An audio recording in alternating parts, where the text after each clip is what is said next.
বক্তব্য শেষের দিকে নিতেছি বন্ধু, আল্লাহ পরের দিকে আমি যাবো না। যদি নিয়ামত করেন বাবা ইমাম সাহেব জানাজা পড়াইলে চোখের পানি আসবে, যেরকম কথা বলেন বাবা আসবে, আমি পড়াইলে আসবে না। আর বড় হুজুর যখন পড়াবে বাবা চোখের পানি আসবে না। কিন্তু মুসলমান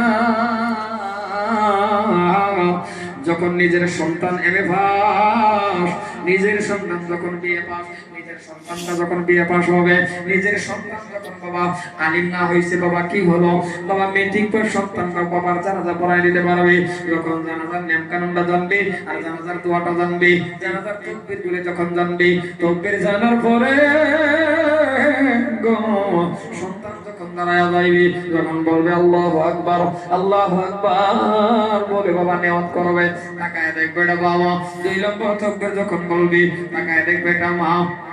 এবার আপনারা বলেন তো, কোন সন্তান যখন জানাজার নামাজ পড়ানোর জন্য দাঁড়াইবে তার দিলটা কেঁপে উঠবে, আর তাকায় দেখবে যখন এটা বাবা, তাকায় দেখবে এটা আমার মা, মনে পড়ে যাবে বাবা এভাবে নেওয়াত করার সময় মনে পড়ে যাবে গো আল্লাহ ইয়াদরের বাবা মানুষের ঘরে ঘরে রাত্রের মধ্যে কাজ করে করে আমার পরীক্ষার ফিস দিছিল গো আল্লাহ। যেরকম মনে করবে কিনা ও মুসলমান, কারণ নিজের সন্তান যখন জানাজার নামাজটা পড়ানোর জন্য বাবা দাঁড়ানির লগে লগে দেখবেন কিভাবে চোখ থেকে পানি ঢালে মেরসের মতন পড়া শুরু হয়ে যাবে, যখন কান্না শুরু হয়ে যাবে।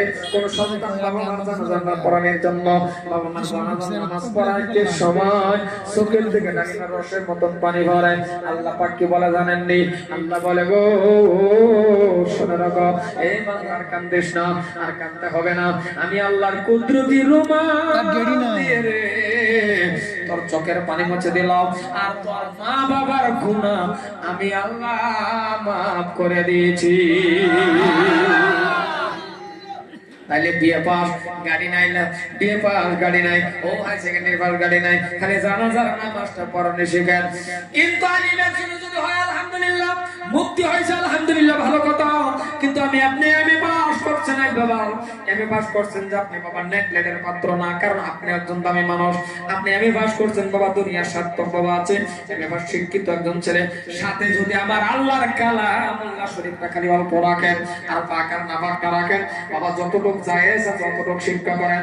এই বাবার কবরে নামবেন, শুনে রাখুন কথা, কবরে নামে সন্তান উপরে দাঁড়ায় থাকে, থাকে না নয়? যেরকম আমি দেখছি বহু জায়গায় থাকে না নয়, কিন্তু যদি আপন সন্তান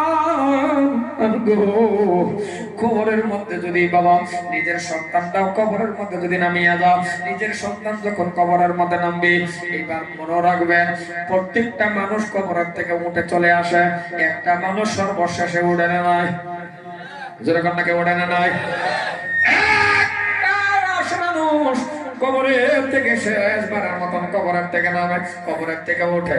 ওইটা যদি নিজের ছেলে হয়, ওই নিজের ছেলেটা বাবা একটা কাজ আছে জানেননি?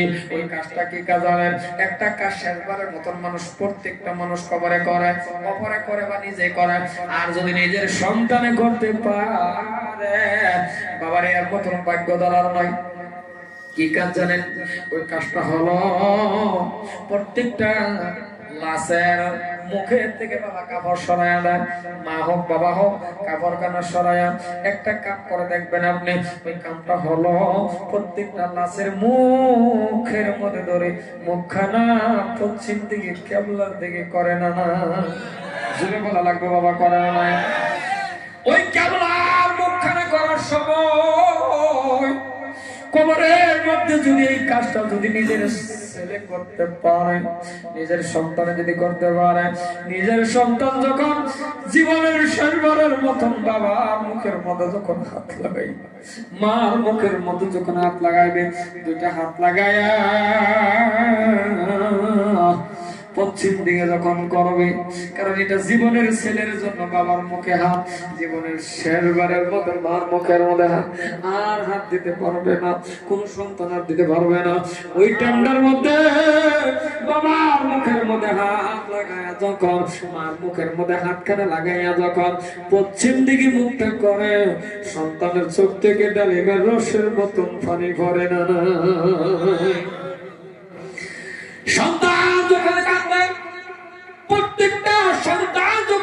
চোখ থেকে ডালিমের রসের মতো পানি পড়া শুরু হয়ে দাও।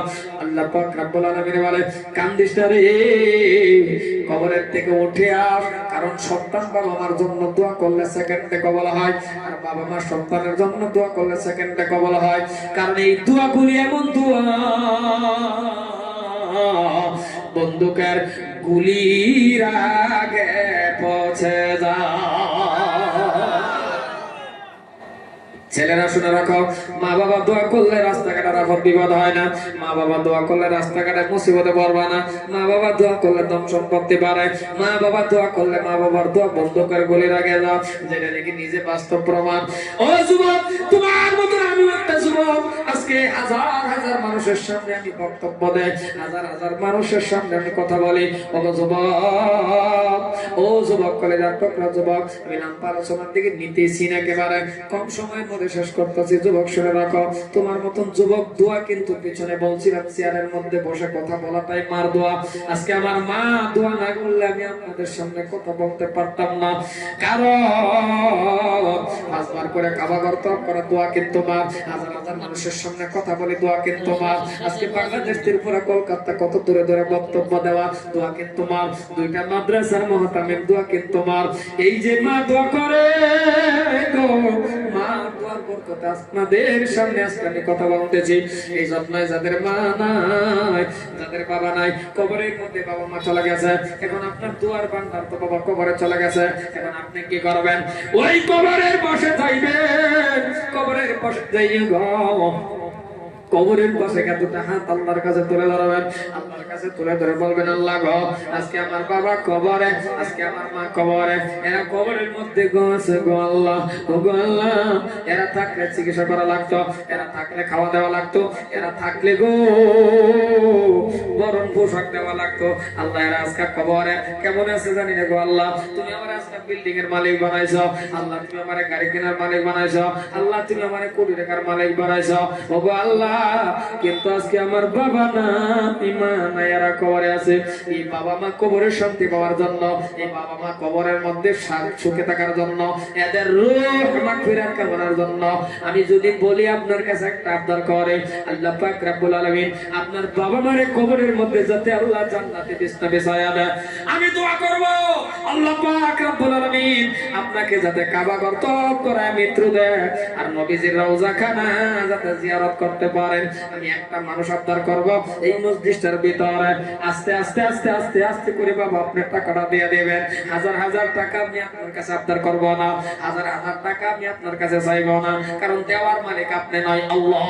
আল্লাহ দিবে, আল্লাহ আপনারে জোগাড় করে দিবে, কারণ আপনি যখন আল্লাহর বাড়ির মধ্যে দিবেন, আপনি যখন আল্লাহর ঘর বানানোর জন্য দিবেন, আল্লাহ পাকের ঘর যারা বানায়া দেয়, নবী বলেছেন মান বানা লিল্লাহি মাসজিদান ওয়া আল্লাহু লাহু বাইতান ফিল জান্নাহ, এই জমিনের ভিতরে যারা মসজিদ বানায়া দেয়, এই জমিনের ভিতরে যারা মসজিদ আবাদ করে দেয়, এদের জন্য আল্লাহ রাব্বুল আলামিন জান্নাতের মধ্যে একটি বালাখানা বানায়া দেয়।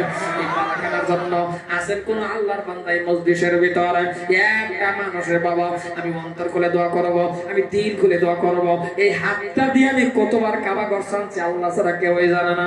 আছেন কোন আল্লাহর বান্দা, আস্তে আস্তে করে টাকাটা দিয়ে দিবেন আপনার বাবা মা কবরের শান্তি পাওয়ার জন্য, আর যদি জীবিত আছে হায়াত বাড়ানোর জন্য আল্লাহ পাকের ঘরের মধ্যে একটা ৫,০০০ টাকা বাবা দিবেন, আস্তে আস্তে করে টাকাটা দিয়ে দিবেন।